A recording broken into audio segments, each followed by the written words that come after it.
Once we have data to work with in Power BI, creating a basic visualization is pretty easy. In fact, there are a couple of different ways to get data into it. We can try each and see which we like best. To start with, we can open an existing file or a blank and make sure we have at least one table of data to pull from. A Power BI file without data is like a car without fuel.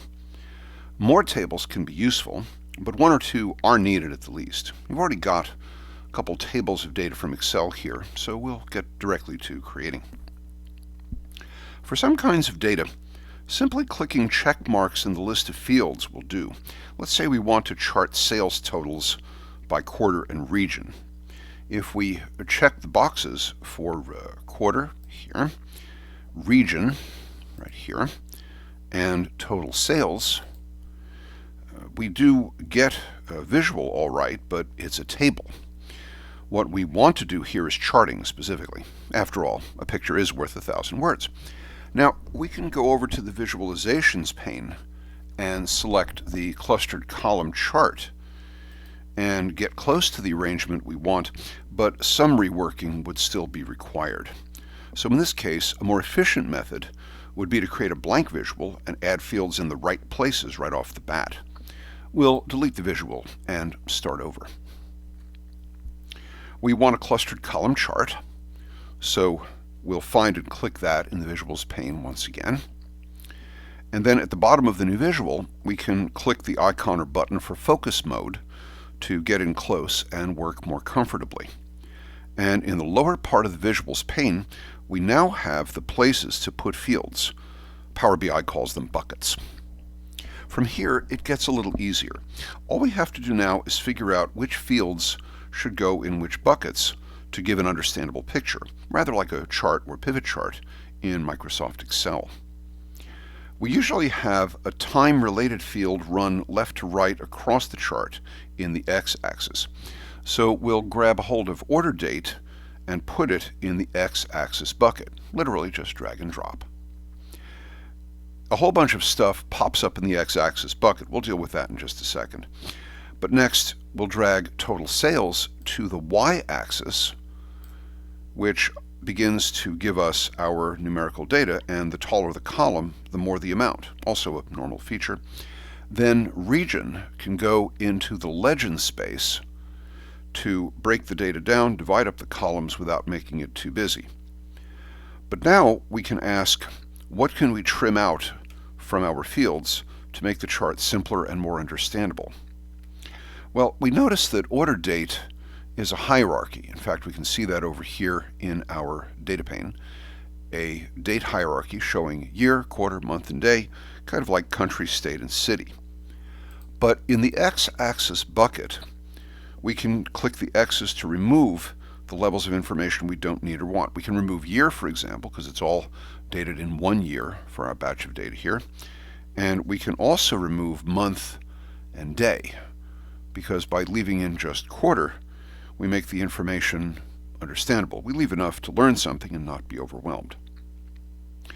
If the total sales field here gave us something other than a sum, for example, an average or a minimum or a count, we could simply click the drop down there and choose the calculation we wanted it to perform.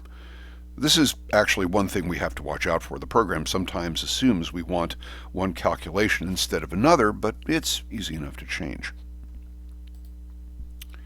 The title at the top is pretty much taken care of. We can alter it, but usually the titles Power BI puts at the top of the visuals are usable.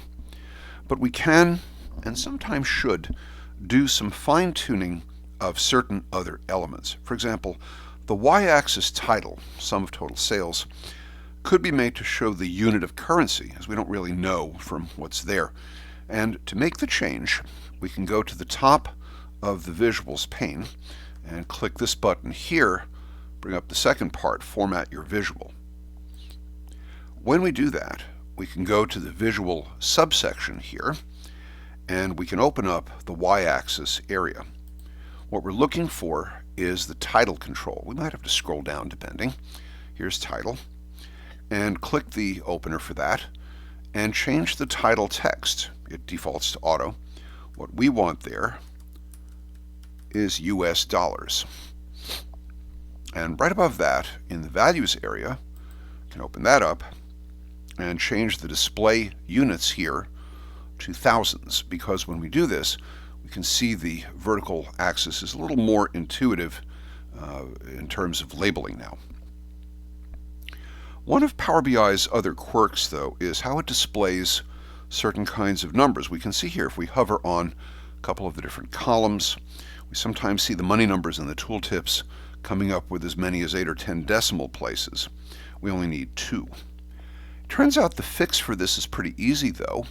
We can actually go over to our data pane, click the name of the field, total sales, and then go up to the Column Tools tab in the ribbon, which is a contextual tab. It only shows up when we need it. And going over to the formatting group here and changing the number of decimal places from auto to 2. And when we do this, and then again hover on one of the columns, we see that all of our money numbers come up formatted not just as money, but with only the 2 decimal places we would expect.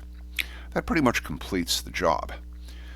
And one visual, of course, doesn't make a presentation, but the techniques we're seeing here are how we would start. Even if we go back to Report now, at the top left here, we can see that the visual makes some sense, and keeping things as simple as possible while still showing the user what they need to know, and doing one piece at a time as we did here, is part of a good presentation in Power BI.